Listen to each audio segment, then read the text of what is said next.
corak pemikiran Islam ketika itu seperti yang saya sampaikan minggu lalu, bahwa di masa pertengahan atau di masa klasik ini merupakan masa konsolidasi keilmuan, ya, konsolidasi keilmuan dan pembentukan ortodoksi Islam. Dari sini dimulai semuanya, pembentukan madhab, pembentukan apa segala macam, di sini semua dimulai di masa klasik. Ya. Dilanjut deh. Nah, kemudian pemikiran Islam periode pertengahan ini dimulai dari 1250 sampai 1800 kira. Nah, ini dicirikan dengan tiga kerajaan besar, munculnya tiga kerajaan besar. Pertama Turki Utsmani, kemudian Safawi dan Mughal India. Coba kita cek, Pak, bagaimana sebetulnya corak pemikiran di sini, corak pemikiran Islam di sini. Nah, Turki Utsmani berdiri 1300. Ini bertahan sampai 1922. Ketika itu 1922 dibubarkan sendiri oleh rajanya. Siapa, Pak? Mustafa Kemal Atatürk. Jadi Mustafa Kemal Atatürk memproklamirkan pas 1922 nih, ketika pengaruh sekularisme sangat besar dari barat, maka Mustafa Kemal Atatürk itu memproklamirkan bahwa hari ini resmi dibubarkan Turki Utsmani dan menjadi pemerintahan Republik Turki. Berubah sudah. Ya. Tapi kenapa kok sampai 1800 ini periode pertengahan?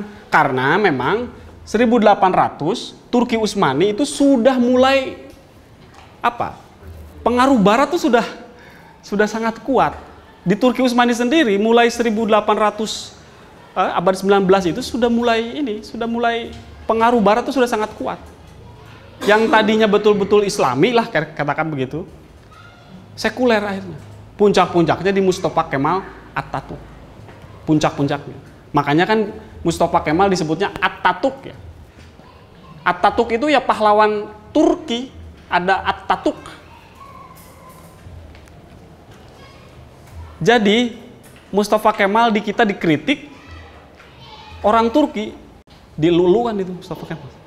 Dia dianggap pahlawan yang tidak tertandingi. Karena di tangan dialah kemudian Turki menjadi negara yang kuat sampai sekarang ini. Mustafa Kemal Atatürk. Wah, itu luar biasa. Mustafa Kemal Atatürk itu betul-betul merubah sistem struktur sosial yang tadinya Islami ya menjadi sekuler betul. Makanya kan disebutnya sekularisme Islam. Ya, kata Mustafa Kemal, kalau Islam pengen maju, udah pokoknya harus ngiblat ke barat, udah. Jangan jangan sampai mencampurkan negara dengan agama, kata Mustafa Kemal. Hari ini Turki Utsmani dibubarkan. Yang tadinya Turki itu aksaranya Arab, kan berubah kan, dari aksara Latin. Ya. Dulu tuh di Turki ya hurufnya huruf Arab, aksara resminya itu, bahasanya bahasa Arab. Sekarang dirubah total semenjak 1922. Ya. Nah, ini warisan-warisan Turki Utsmani juga sangat banyak di kita, ya. Karena Turki Utsmani kekuasaannya sampai Eropa, bahkan sampai Austria ya, sampai Austria itu sampai Austria. Ini warisannya sangat banyak. Ya. Apalagi istilah-istilah di Turki Utsmani itu sangat mempengaruhi di Indonesia itu. Kita mengenal misalkan ada nama Pasha. Ini dari tradisi Turki Utsmani. Kalau orang Jawa, Basha. Dulu siapa? Sentot Ali Basha. Ya. Prajurit panglima ya, salah satu panglima perang di Ponegoro kan namanya Sentot Ali Basha. Nah, ini dari Turki ini nama-nama kayak gini pengaruh dari itu. Ada nama Pasha.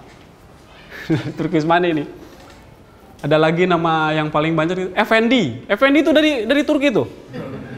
Ada yang nama Effendi di sini. Effendi itu dari Turki itu. Turki Utsmani, tradisi Turki Utsmani itu istilahnya dari Turki Utsmani. Kan dulu kan namanya Afandi. Afandi itu dari istilah orang Turki.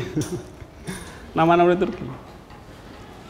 Mama Falak yang di Pagentongan itu kan dapat gelar falak itu dari guru ahli falak namanya Said Afandi Turki. Afandi ini kemudian orang Indonesia berubah jadi Effendi ya. Effendi itu ya dari Turki lah. Ya. Jadi banyak warisannya lama karena lama sekali pemimpinnya. Banyak malah. Ya. Nah, kemudian dilanjut nanti ada Safawi di Iran. Nah, ini yang saya sampaikan kemarin. Safawi di Iran ini dibentuk dari 1501 sampai berakhir pada 1732. Nah, disinilah Safawi di Iran, seperti yang saya sampaikan kemarin, disinilah tradisi filsafat Syiah yang sangat luar biasa, ya, dimulai dari siapa? Mir Damad itu ya, Isfahan School, Madhab Isfahan dulu, kemudian dilanjutkan Mullah Sadra, kemudian Ashab Zawari dan seterusnya sampai Imam Khomeini, Murtado Mutahari di sini tempatnya. Dia di Safawi di Iran. Nah, kemudian terakhir ada Mughal di India. Nama Mughal itu sebetulnya transliterasi dari Mongol. Jadi Mughal itu awalnya didirikan sebagai cabang dari kerajaan Timur Leng. Timur Leng kan Mongol. Timur Leng ya. Tapi kemudian menjadi kerajaan yang mandiri.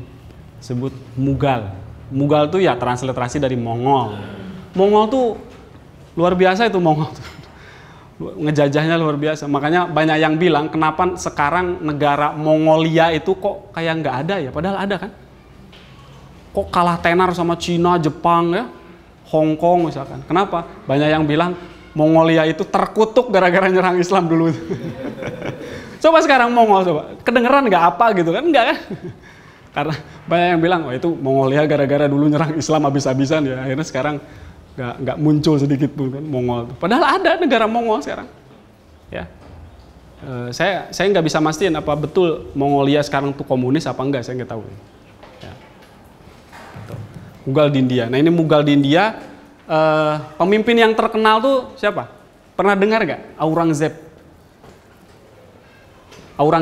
Aurangzeb itu raja paling kesohor di Mughal. Atau yang paling terkenal nanti ada Akbar Shah Jalal. Ya, Akbar Shah Jalal. Ini jadi nama bandara ini. Dan tentu saja yang paling terkenal adalah peninggalan Akbar Shah Jalal itu adalah hadiah apa? Nah, hadiah untuk istrinya. Hadiah untuk istrinya namanya Mumtaz Mahal. Namanya Mumtaz Mahal. Ini merupakan hadiah apa? Hadiah ulang tahun ya? Apa hadiah kematian? Kematian ya. Jadi istrinya mati dihadiahkan sebuah bangunan megah bernama Taj Mahal. Taj Mahal itu dari nama istrinya Mumtaz Mahal. Kemudian sampai sekarang. Nah, sayangnya di Mughal ini penting untuk diketahui. Sayangnya di Mughal ini terjadi banyak konflik. Karena apa? Kerajaan Mughal Islam, pemerintahnya. Rakyatnya Hindu. Konflik nggak berhenti-berhenti. Baru kemarin saya lihat ada lagi tuh penghinaan penistaan agama ya Islam. Baru kemarin bisa. Itu dari kerajaan Mughal itu sudah konfliknya besar. Jadi pemimpin pejabat-pejabatnya Muslim, rakyatnya mendominasi Hindu. Wah sampai bentrok konflik nggak berhenti-berhenti tuh Mughal. Nggak berhenti-berhenti. Sampai kemudian ada wacana-wacana, ada konsolidasi keilmuan untuk misalkan menggabungkan Islam dan Hindu. Makanya muncul agama baru namanya Sikh. Pernah dengar ya? Agama Sikh ini muncul ketika banyak konflik di kerajaan Mughal ini. Agama Sikh itu mirip-mirip gabungan antara Islam dan Hindu. Coba bayangkan. Sikh. Muncul ketika ini nggak bakal damai-damai. Udahlah kita gabungin aja agamanya Islam Hindu. Namanya Sikh. Ya. Luar biasa sampai sekarang. Nah, kerajaan Mughal juga sama, oleh-olehnya banyak sampai sekarang ya. Nama yang ujungnya kan itu dari sini. Dari sini. Salman Khan, apalagi tuh? Ya, gitulah. Serokan ya, bener teh. Serokan. Iya, kayak gitu. Ini oleh-oleh dari Mughal ini. Ya. Kira banyak, tokoh-tokohnya juga banyak. Nah, bagaimana dengan konteks pemikiran di periode pertengahan ini? Akang-akang teteh harus diketahui ya bahwa memang pemikiran ketika ini coraknya adalah melanjutkan apa yang sudah dibakukan di periode klasik. Ketika zaman Turki Utsmani, ini juga muncul ulama-ulama besar. Sebisal siapa? Yuk. Kayak misalkan penerus Syafi'iyah kan dari sini semua munculnya, dari periode ini. Ibnu Hajar, Imam Romli, An-Nawawi, Imam Rafi'i, dari sini munculnya semua. Periode ini. Ya, kemudian kita mengenal siapa? Banyaklah, Al-Qalyubi dalam fikih. Ya, kemudian dalam kalam juga banyak. As-Sanusi muncul di sini, Imam Sanusi, periode ini. Coba sekarang cek karya-karya mereka, karakteristiknya apa? Pasti karakteristiknya adalah syarah mensyarahi. Bener gak? Tradisi syarah mensyarahi. Mensyarahi apa? Mensyarahi karya-karya tulis yang sudah ditulis di periode klasik. Jadi dia apa? Menguatkan apa yang sudah ada lah, kira-kira begitu. Syarah ini. Makanya tidak banyak, mohon maaf ya, saya katakan tidak banyak perkembangan di periode pertengahan. Perkembangan yang signifikan ya. Jadi yang mendominasi adalah ini, tradisi syarah mensyarahi, hasiyah menhasiyahi gitu. Ya. Satu matan disyarahi oleh 5 ulama, macam-macam nama kitabnya kan. Syarah ini dihasiyahi oleh sampai 10 orang, macam-macam. Wah, ini sangat ini tradisi ini sangat kental sih. Ya. Kayak kitab Fathul Muin aja. Fathul Muin yang sampai sekarang itu, yang sekarang sampai di kita itu kan merupakan syarah ya. Syarah dari kitab apa? Qurratul Ain, kan? Qurratul Ain matannya. Disarahi oleh Zainuddin Al-Malibari, namanya Fathul Muin. Fathul Muin nanti dihasiahi oleh Abu Bakar Asy-Syatta, namanya I'anatut Thalibin. Semuanya muncul di periode ini. Ya. Safinah juga sama. Safinatun Najah, karya matannya ini. Kemudian disarahi oleh Syekh Nawawi Banten, namanya Kasifatus Syajah. Belum lagi nanti syarah yang lain. Safinah disarahi oleh banyak. Apalagi kayak Alfiyah itu. Alfiyah Ibnu Malik itu kan yang saya temukan itu 12 syarah, Pak. Alfiyah Ibnu Malik itu. Ibnu Malik kan orang Al-Andalus kan. Menciptakan Alfiyah itu ketika periode klasik. Kemudian disyarahi oleh banyak ulama. Yang sampai kepada kita paling masyhur itu kan Alfiyah Ibnu Aqil. Padahal dari situ banyak, ada Alfiyah Bahauddin, ada Alfiyah Ibnu Hamdun kan. Bednya sama, Qala Muhammadun juga. Sarahnya beda. Jurumiyah apalagi itu, Sarah Ajrum. Jadi syarah mensyarah ini terjadi ketika banyak di sini. Tapi kelebihannya, nah ini kita harus realistis. Banyak kelebihan di sini apa? Ketika periode pertengahan ini, disinilah mulai terjadi kontak pertama ulama-ulama Nusantara dengan ulama-ulama Haromain.